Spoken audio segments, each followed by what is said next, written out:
thanks for having a chat today. Trying to have a chat with you and find out a little bit about your background, a little bit outside of your rugby career, what you've done, and then we'll just finish for if you've got any advice or tips for any young kids that are up and coming into the first team squad.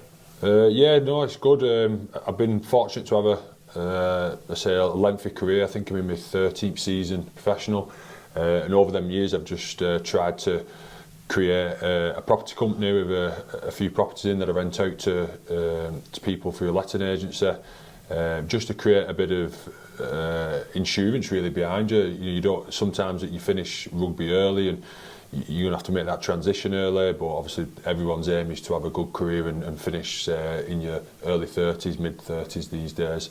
And my whole plan was just to give myself a bit of extra income and help me with whatever I'd go into next with life after rugby. So so far so good. Just trying to be smart with the money that you get from rugby and not just as I say, blow it all as you're playing and you're left with nothing when you finish. So what did you do earlier on your career, training wise or education wise outside your rugby? So I left it a little bit late, and I think it was my mid-20s. I ended up going part-time for 2 years with Lee Centurions, and in that time it was John Duffy at the time was the coach, and he advised me, why don't you get something sorted for when you finish rugby. So I went and did my level 3 in electrical installation, so it gave me something for after rugby. And luckily I did 2 years, I worked and did that while I was at Lee, and then we ended up going full time, so it was perfect that after that I went back full time. I can just concentrate on rugby, and I had no worries as I've come to my 30s now that, what am I going to do next, where's my paycheck going to come from. I can just solely concentrate on rugby, trying to get that right, knowing I've got something behind me now, and when that time does come, I've got that easy transition. Is that something that you always want to do from being young, or did it just sort of come up? Do you know what? I didn't really know. I think when I was younger, I did a bit of work experience with a company. I think it was in Lee, and had a bit of a few taster days, just helping out, doing a bit, see if I fancied it. And that's how I got into the electrical side of it and just fancied that. So obviously the next step from that was to go and get the qualifications in that. So it's kind of just led from one to the other, and obviously I've always been interested in property, so doing the electrical side, having a bit of a trade, it's helped as well that, if I do get the properties that do need a bit of work, I can do a lot of it myself as well. Good, that's good. What else have you got going at the minute? I know you and your partner have recently opened a shop. Yeah, so just part of obviously trying to get properties behind us for when that time does come when you finish. We ended up with a commercial property, and we decided we created 2 shops out of it, but we decided to keep one of them at one of the shops, and we ended up doing a chicken rotisserie shop in Orrell in Wigan. So that's in the first 6-7 months of that business now, but it's going well. She's enjoying it. It's really good. A lot of the family's got involved with it as well, so it's going well, but it's given us just another stream and another avenue for life after rugby, and trying to make that transition as easy as possible. Good, that sounds good. It sounds like you've put a fair bit of thought into prepared and I suppose getting different things in order. You've not just put all your eggs in one basket. You weren't 100% sure what you wanted to do, so you've got 2 or 3 different options there, a sort of support and backup as you come towards back end of your career and looking towards your transition.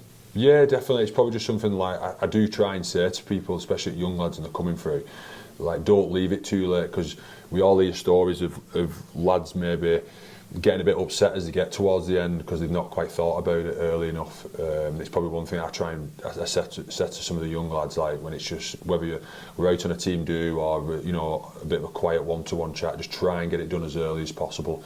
Get something behind you just to help with that, so it does become an easy transition, and it helps you later on in life as well. You don't really want to be doing those qualifications when you've got kids, missus, family. You end up missing out on a lot of that time, because you come home from training and you're going straight to college, or and your days are really long. It's the earlier you can get it done, the better. So then it's all boxed off, and you can just concentrate on your rugby then as well. It's tough for young kids as well, isn't it, that's trying to make a sort of the name in the game, trying to make their way in. I think that rugby's everything, and needs to put all my priority there, but as you just say, it's really important as well that you focus and have a look outside of it as well. I think that there's evidence to suggest as well that people that are looking after other aspects of their life as well, that has a positive effect on the rugby. Would you agree with that? Yeah, definitely. Like there's loads of ways around it. So some lads do get thrusted into the full time early because they're showing potential at 18, 19. You know, you can be full time. So what you're doing in your afternoons and your nights.